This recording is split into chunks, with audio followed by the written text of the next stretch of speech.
السلام عليكم ورحمة الله وبركاته.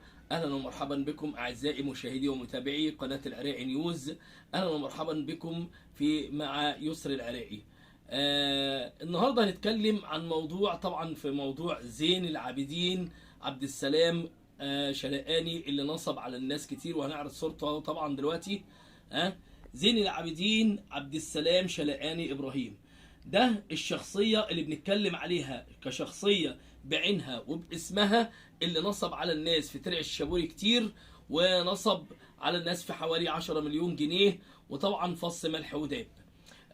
النهاردة أنا هعرض رسالة اللي وصلتني الأخيرة عن زين منه هو شخصيا وبصوته. هنعرضها على الناس عشان الناس تتابع معانا، بس برجاء من الناس، عايزين من الناس حاجة واحدة بس: الناس اللي ما بتعرفش تتصرف وتعمل فيديوهات زي ما احنا بنعمل عشان نوصل لحقنا، يا ريت الناس تعمل مشاركة للفيديو وتعمل مشاركة متابعة للقناة عشان يوصلكم كل جديد. واعمل مشاركة للقناة، ولما تعمل مشاركة يا عم نزل رقم تليفونك على وعسى ان هو يتصل بيك انت برضه ويدي لك حقك او جزء من حقك زي ما عمل مع ناس، ولا الكلام ده كله. هسمعكم الرسالة اللي هي وصلتني من زين شخصه، دي اخر رسالة وصلتني منه، وبكل جراءة وبكل بجاحة بيقول انا اللي عملت كده وانا اللي مش عارف ايه، وبيحاسبن على الناس اللي ظلموه، حاسس ان الناس ظلموه، هو حاسس ان الناس ظلموه. وهسمعكم منه الرسالة بصوته عشان كله يبقى عارف الرسالة واللي وصلت بصوته.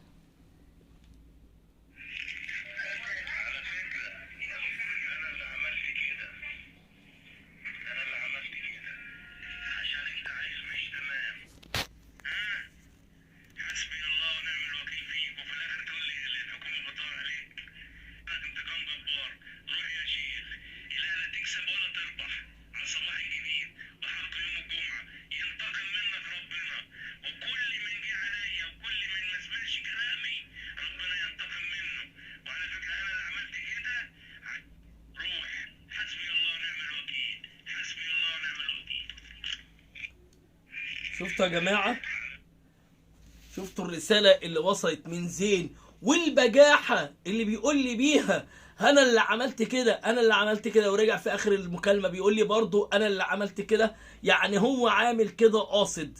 الناس دي يا ريت الرسالة دي توصل للناس اللي كانوا بيقولوا ده الحاج زين كويس، ده الحاج زين مش عارف ايه، والحاج زين راجع، والحاج زين مش عارف ايه. يا جماعة زين كده يا ريت الناس تضغط عليه على النت علشان توصل لحقها، لان هو كده طبعا سلم الشقة لصاحب البيت اللي كان ساكن فيها، سلم المحل لصاحب البيت اللي كان مأجر منه المحل، الشقة اللي هي كانت ورثه في بيت ابوه باعها لواحد من الناس اللي كان ليها فلوس وباعها له كده خلاص. يعني هو كده زين بح.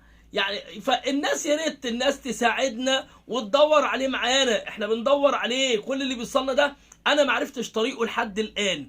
فيا ريت الناس تساعدنا، تشارك الفيديو، تتابع القناة، تتواصل معانا وتدور عليه زي ما بندور عليه يا جماعة. مش كل واحد قاعد في بيته ومستني ان انا اقول له تعالى عشان تاخد حقك. لا، احنا تعبانين وبندور في كل مكان عليه. يا ريت الناس تدور معانا عليه وانت توصل لحقها يا عم. انا اللي هيوصل منكم لحقه انا ساعتها والله هكون سعيد جدا.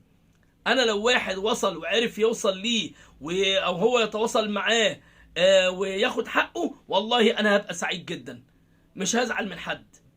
بس يا ريت الناس تشارك الموضوع حتى، ونزل تليفونك لما تشارك الموضوع، تعمل مشاركة نزل تليفونك على وعسى ان هو لما يلاقيك شرطته على النت يجي يدي لك حقك ولا حاجة زي كده، اتصل بيك انت شخصيا ويدي لك حقك.